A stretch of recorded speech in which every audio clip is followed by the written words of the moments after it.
Mamat adalah seorang pemuda pengangguran, perantau miskin, suka mabuk-mabukan dan tidak mau pernah ibadah.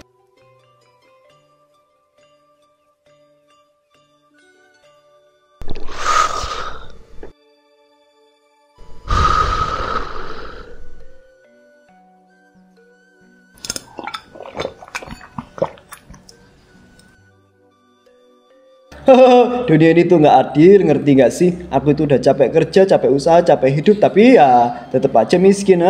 Dasar dunia brengsek, semua orang tuh pada munafik, sok-sokan suci, sok-sokan ibadah, tapi pada akhirnya duit juga yang mereka cari. Duit, paham nggak kamu, wahai dunia?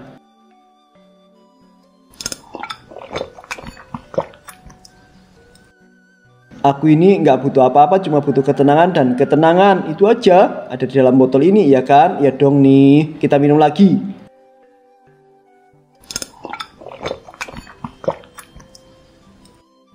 Tapi ya kadang aku tuh mikir, apa aku ini udah kelewat jauh ya? Apa aku itu udah gak ada harapan lagi buat balik? Bodoh amat lah.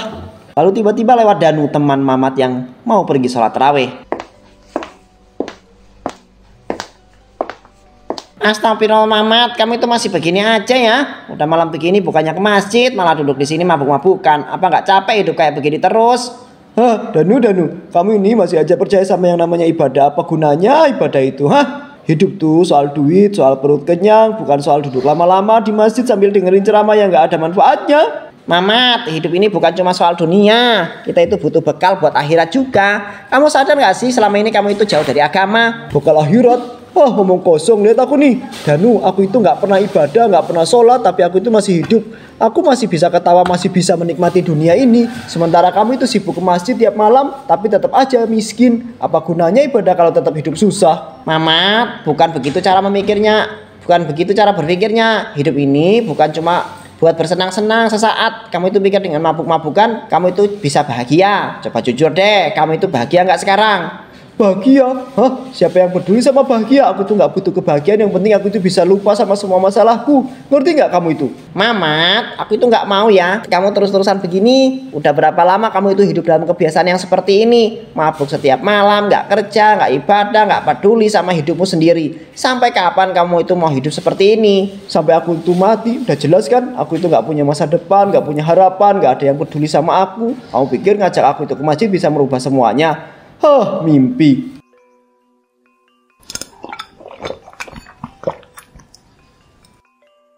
Aku itu peduli, Mat. Kalau aku itu nggak peduli, aku itu nggak akan buang-buang waktu buat mengajak kamu itu ke masjid. Aku tahu kamu itu masih punya hati, masih punya kesempatan buat berubah.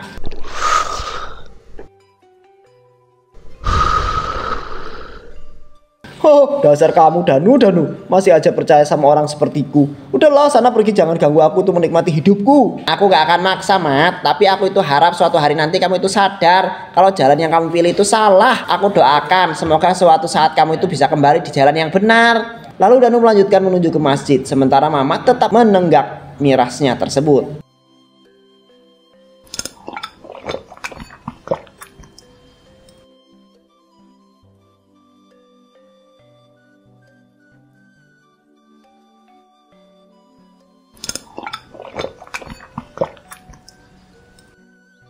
Habis lagi, sial, kenapa cepet banget sih habisnya? Aku harus beli lagi, nggak bisa kalau nggak minum. Aku itu butuh biar tenang, biar semua itu beban ini hilang. Tapi duit dari mana ya? Nih lihat, nol besar. Aku itu nggak punya apa-apa. Bahkan buat beli satu botol lagi aja itu nggak sanggup. Dasar hidup sialan, pinjam uang. Tapi ke siapa? Aku itu nggak punya siapa-siapa di sini. Siapa yang mau ngasih pinjaman uang ke orang seperti aku? Semua orang juga tahu aku itu pengangguran, nggak punya masa depan. Apa aku tuh harus pura-pura kasihan ya? Bilang aja kalau aku itu butuh uang buat makan. Tapi siapa yang bakal percaya? Orang-orang kampung ini pasti udah muak sama aku. Aku itu nggak boleh mikir kayak gitu. Aku itu butuh minum. Itu aja yang penting sekarang. Aku tuh harus dapetin uang. Harus ada cara.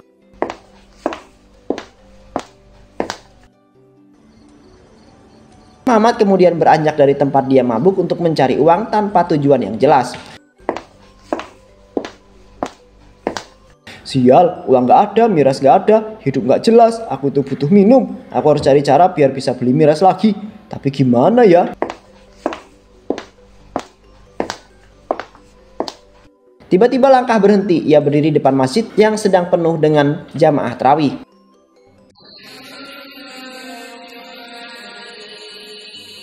Wah, sandal-sandal ini bagus-bagus, mahal-mahal, pasti kau dijual bisa dapat uang. Kalau aku itu ambil beberapa pasang terus aku jual, pasti aku itu bisa beli miras lagi. Gak ada yang bakal tahu, kan semua orang lagi sholat di dalam sana.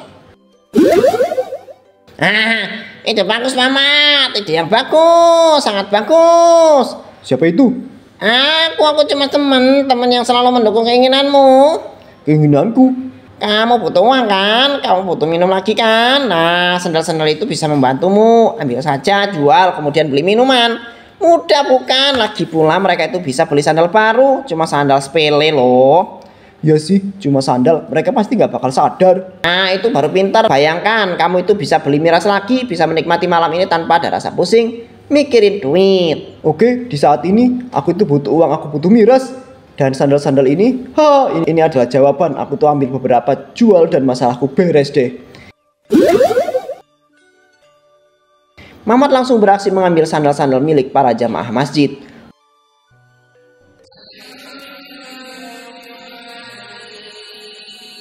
Wah, ini sandalnya mahal. Yang ini pasti harganya ratusan ribu. Yang ini juga, aduh, nasib baik banget aku malam ini. Astagfirullahaladzim, astaga, kenapa jantungku berdebar kencang begini ya? Nggak peduli, ini cuma sandal, bukan emas, bukan duit. Orang-orang bisa beli lagi. Aku yang lebih butuh uang ini. Oke, tinggal sedikit lagi.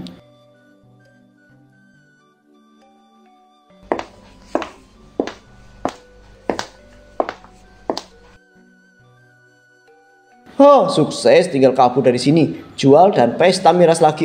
Nikmatnya hidup.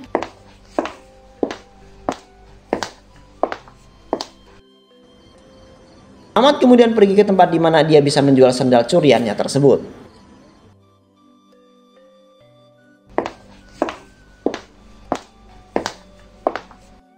Alah Mamat, tumben banget kamu kesini. Mau cari sandal atau mau jual sesuatu? Jual pak, nih saya punya sandal-sandal bagus buat bapak, dijamin masih pada layak pakai. Malah ada yang kayak baru. Sandal? Banyak banget ini, kamu dapat dari mana Mat? Ini mas sandal koleksi saya pak. Saya dulu itu suka ngumpulin sandal dari berbagai merek. Tapi ya keadaan lagi sulit, lagi butuh uang buat makan. Jadi ya mau nggak mau aku itu harus jual. Koleksi sandal? Seumur-umur saya itu kenal kamu itu nggak pernah dengar kamu itu hobi mengoleksi sandal Mat. Beneran ini barang kamu sendiri Mat? Ya pak, saya ini perantau, nggak punya siapa-siapa di sini. Udah berapa hari ini saya itu susah makan. Kalau saya itu nggak jual ini, saya itu nggak tahu besok bisa makan apa enggak. Ya saya mengerti sih kalau kamu itu lagi susah. Tapi tetap saja jumlahnya banyak banget Mat. Nggak ada yang mau bantu kamu selain jual barang-barang ini. Siapa yang mau bantu saya pak? Saya itu hidup sendirian di sini. Kalau bukan saya yang nyari jalan untuk bisa bertahan, siapa lagi? Saya itu cuma butuh sedikit uang buat makan pak. Nggak banyak, yang penting bisa bertahan dulu. Saya juga pedagang kecil-kecilan. Ya pak, berapa aja yang bapak kasih saya terima.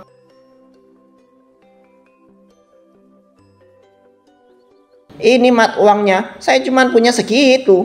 Ya pak, makasih ya. Kalau begitu saya pamit ya pak. Mari pak.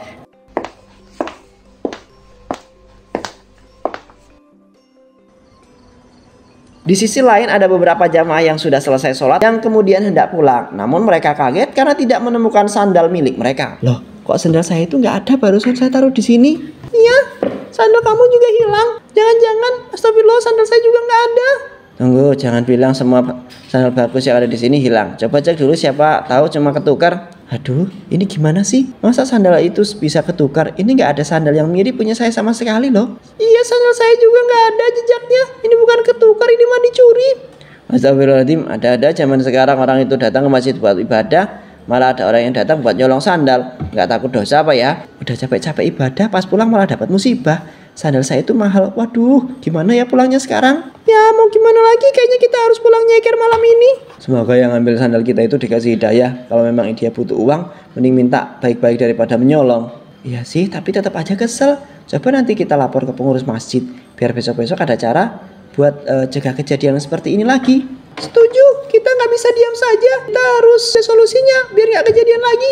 Ya sudah, sekarang kita pulang saja dulu ya. Nyeker pun nggak apa-apa, yang penting hati tetap sabar. Insya Allah ada gantinya. Dengan uang yang sudah dia dapatkan dari mencuri, dia menggunakannya untuk membeli miras.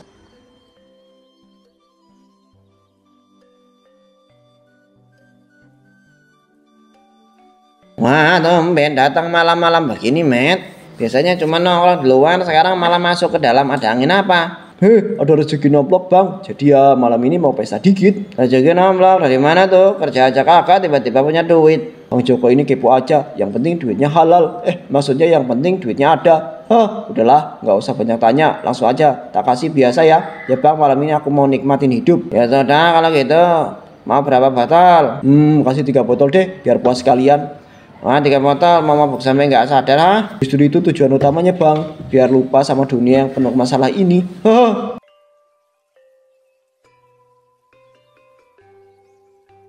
Mat, hidupmu itu makin kacau aja, nggak pengen berubah. Masa kamu mau gini terus? Berubah jadi apa bang? Jadi Ultraman, jadi Power Rangers, jadi Doraemon. Hidup udah susah, mending nikmatin aja. Ribet amat jadi orang, pakai disuruh berubah-berubah segala. Ya sudahlah, asal jangan bikin ribut di warung ya. Ya bang, ya udah kalau gitu aku cabut ya bang.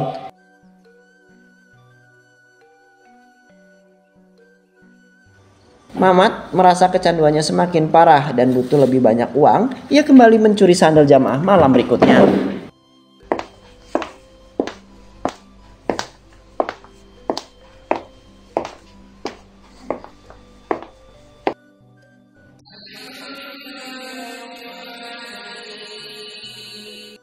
Aku butuh minum, aku butuh uang. Kemarin berhasil, malam ini harus lebih banyak lagi.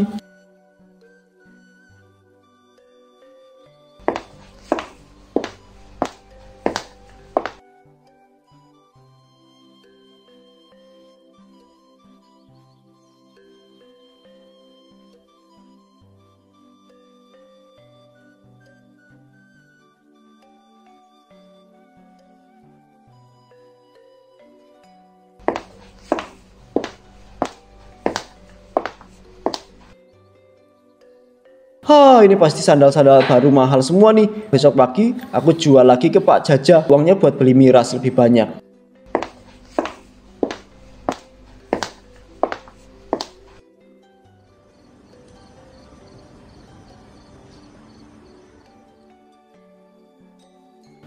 Kamu masih ingat kejadian kemarin? Sandal aku hilang waktu pulang, kayaknya bukan cuma aku aja deh. Iya, aku juga dengar ada beberapa orang lain yang kehilangan. Aneh banget, kok bisa sandal hilang di masjid ya? Nggak cuma aneh itu, Bu. Ini kejadian 2 kali malam ini, kita harus lebih waspada. Bisa jadi ada maling yang memang ngincar sandal jamaah. Kita harus lapor ke warga sekitar. Kalau kejadian ini terus-terusan bisa bikin orang jadi nggak nyaman ke masjid loh. Iya, besok habis subuh kita bahas sama Pak RT ya. Mungkin perlu ada penjagaan untuk sandal-sandal jamaah. Karena warga kesal dengan kejadian ini yang terus terjadi berulang kali, warga akhirnya memasang CCTV di masjid.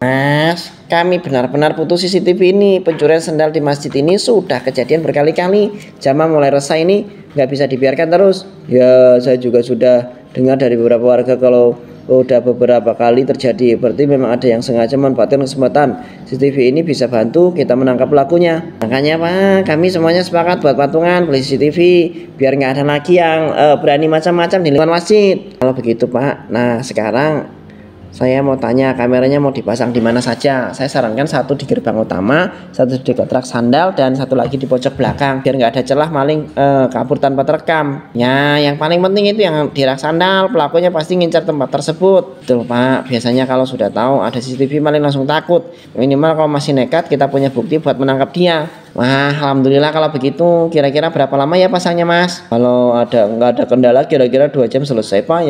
Yang agak lama itu menyambungkan ke monitor di dalam kantor masjidnya. Tapi kalau udah beres ya nanti saya ajarkan cara lihat rekamannya. Waduh, saya ini nggak terlalu paham teknologi, tapi nggak apa-apa, yang penting rekamannya bisa kita pantau.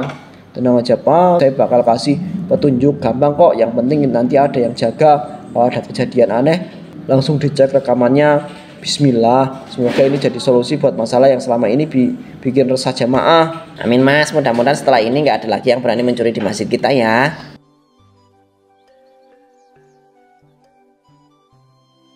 Sementara itu Mamat semakin nekat kali ini, membawa karung agar bisa mencuri lebih banyak sandal sekali jalan.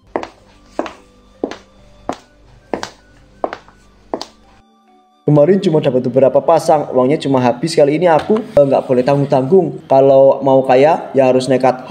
Ini kesempatan emas. Kalau aku itu bisa mengangkut lebih banyak, aku tuh nggak perlu sering-sering kesini. Sekali jalan langsung dapat banyak duit, nggak perlu susah payah tiap malam nyari sandal satu-satu.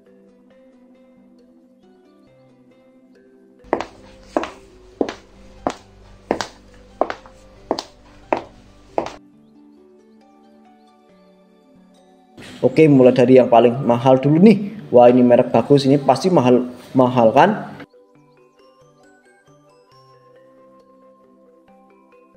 Gampang banget, mereka itu nggak bakal sadar sampai selesai terawih, dan pas sadar, sudah terlambat.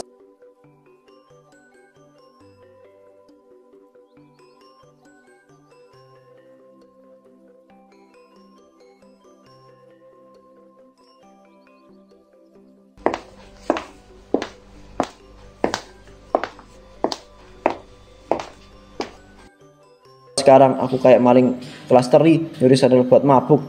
Sudahlah, semua orang itu juga cari duit dengan cara masing-masing. Ini adalah jalanku, yang penting aku itu bisa hidup tenang dan senang, bisa menikmati malam dengan miras.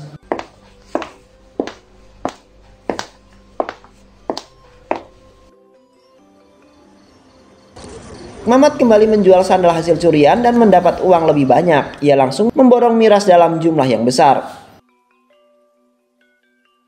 Mamat, malam-malam begini datang lagi. Baru kemarin beli, sekarang udah balik lagi. Duit dari mana kamu, Rezeki bang, malam ini aku tuh mau borong miras banyak. Pokoknya kasih yang terbaik ya. Orang, buset. Kemarin kamu itu beli 3 botol aja sudah mabuk berat.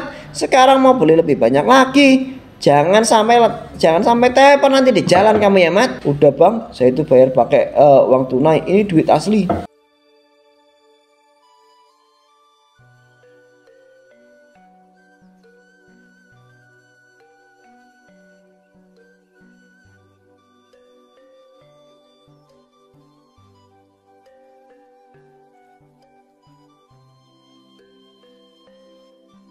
Nih, udah saya siapin. Tapi beneran ini, Mat. Duit kamu itu dari mana? Jangan-jangan hasil dari... Udahlah bang, duit saya itu halal. Halal apanya? Kemarin juga tiba-tiba punya duit, sekarang malah jadi lebih banyak. Jangan sampai kamu itu bikin masalah di desa ya, Mat. Bang Joko, duit itu nggak perlu ditanya asalnya. Yang penting bisa dipakai buat bahagia. Udah bang, bungkus aja semuanya biar saya itu cepet cabut. Denger ya, hidup kayak begini tuh bakal lama. Suatu saat bakal ada akibatnya. Kamu nggak takut apa? Takut? Saya itu cuma takut kalau miras di warung ini habis. Bang, jangan banyak ceramah, malam ini saya itu mau menikmati hidup. Saat selesai sholat, banyak warga yang kehilangan sandalnya. Dan karena pengurus masjid sudah memasang CCTV, dia mengecek CCTV dan melihatnya kalau Mamat adalah pelakunya. Astagfirullahaladzim, lagi-lagi kejadian ini, sandal hilang hampir tiap malam. Kita sudah pasang CCTV, sekarang coba kita lihat. Saya penasaran siapa pelakunya.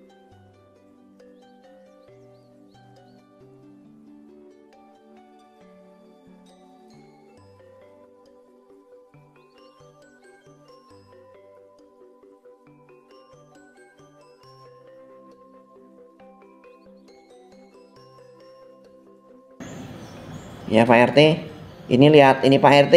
Tunggu, ini Mamat. Betul Pak RT, saya juga kaget pas lihat tadi. Ini jelas wajahnya Mamat, dia yang nyuri sandal warga. Dasar anak itu sudah nggak ada kerja, mabuk-mabukan aja. Sekarang malah mencuri masjid. Ya ada takut-takutnya sama Tuhan. Ya Pak RT, kita harus segera ambil tindakan. Kalau dia itu dibiarkan, besok-besok bisa lebih parah. Bisa jadi bukan cuma sandal yang dia ambil. Betul, kita tidak bisa diam saja. Besok kita panggil warga buat musyawarah. Masalah ini harus diselesaikan bareng-bareng. Mamat harus dikasih pelajaran. Setuju Pak RT. Kalau enggak warga bakal terus resah. Ini bukan kejadian sekali dan kecil. Ini sudah keterlaluan. Di rumahnya Mamat mabuk berat sampai tidak sadarkan diri.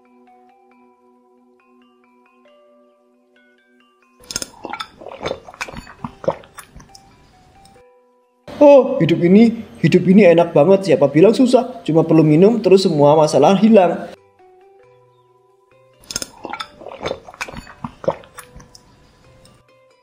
Hilang begitu saja. Peduli setan, gak ada yang peduli sama aku. Aku ini cuma orang yang gagal, pengangguran, pemabuk, pencuri sandal.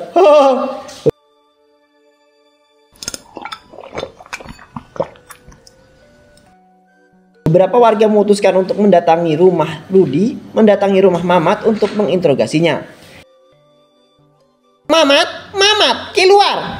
Ayo Mat, kamu itu tahu kamu itu di dalam. Kami itu tahu kamu itu di dalam. Jangan pura-pura nggak ada orang ya. Udah jelas-jelas ketangkap CCTV masih mau sembunyi. Warga mengetuk pintu rumah Mamat tapi tidak ada jawaban. Kok tidak ada suara sama sekali ya? Biasanya dia itu suka ribut sendiri kalau lagi mabuk. Mamat, ayo keluar. Kalau kamu itu nggak keluar sekarang aku tuh dobrak pintunya. Kita nggak bisa diam saja. Mamat harus dibangunkan. Seorang warga yang sudah kesal akhirnya menyiram bensin ke rumah Mamat dan menyalakan api. Orang kayak dia itu nggak pantas tinggal di kampung ini. Udah bikin resah, nggak mau tobat malah semakin menjadi-jadi. Kalau dibiarkan besok-besok pasti makin parah. Rahmat, kamu itu mau apa dengan bensin itu? Jangan gegabah ya Rahmat. Cara lain berapa lama kita harus sabar? Sandal hilang terus. Jamaah resah. Dia malah enak-enakan mabuk tiap malam, ini sudah kelewatan ini.